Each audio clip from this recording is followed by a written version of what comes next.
रात का सन्नाटा गहराया हुआ था जब अनुराधा ने अपने नए घर की दीवार पर टंगा अद्भुत चित्र देखा। चित्र में एक रहस्यमयी महिला थी जिसका चेहरा धुंधला था, लेकिन उसकी आंखें बेहद तीव्र और विद्युतीय थीं। अनुराधा को महसूस हुआ जैसे वह आंखें उसे हर जगह देख रही हैं, जैसे वे उसकी हर हरकत को भांप रही हैं। कुछ अनहोनियों की आहट ने अनुराधा को बेचैन कर दिया। वह चित्र के सामने खड़ी होकर ध्यान से देखने लगी। उसके मन में अजीब सी बेचैनी थी। तभी अचानक बिजली कड़कने की आवाज आई और चित्र की आंखें चमक उठीं। अनुराधा का दिल धक से रह गया। उसने हिम्मत जुटाई और चित्र के करीब जाकर उसे छूने का प्रयास किया। जैसे ही उसकी उंगलियां चित्र पर पड़ीं, एक ठंडी हवा का झोंका कमरे में भर गया, जैसे कोई अदृश्य शक्ति उसे खींच रही हो।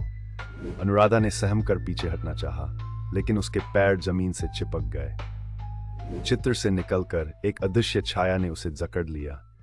उसकी आंखों में वही चित्र की निगाहें समा गई जो अब अनुराधा की आत्मा के भीतर झांक रही थीं।